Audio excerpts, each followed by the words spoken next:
All right, here is chassis number 2 for Travis Williams Motorsports.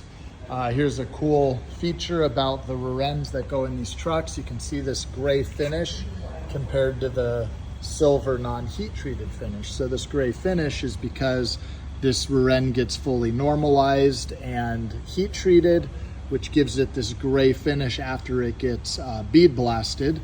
And all that heat's been put in it to normalize all that material and go through a big straightening process.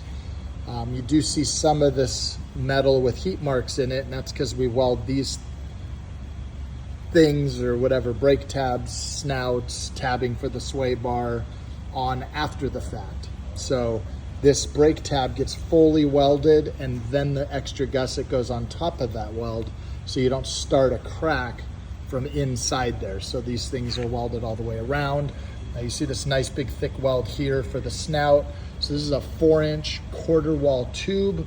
There's a big V groove on here, so we get 100% penetration from the flat surface underneath into the snout, welding into the tube and to the V groove on the snout. So it's a full fillet weld, so we never see cracking on those. So that's very critical.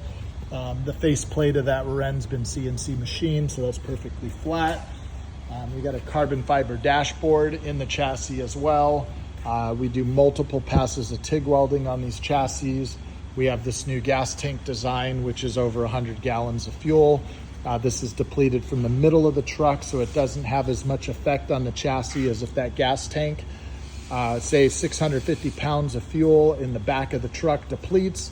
You're gonna have an increased ride height in the back, and you're gonna change the whole setup of the truck as you change that much weight. So we've always been putting these fuel cells in the middle of the truck. We believe this is the better way to go.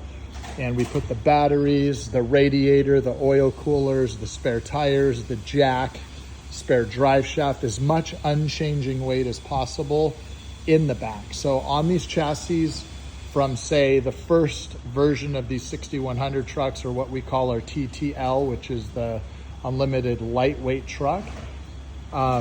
Since we've done that, we've actually moved the spare tires back and the batteries back, and so some of this cage works further back.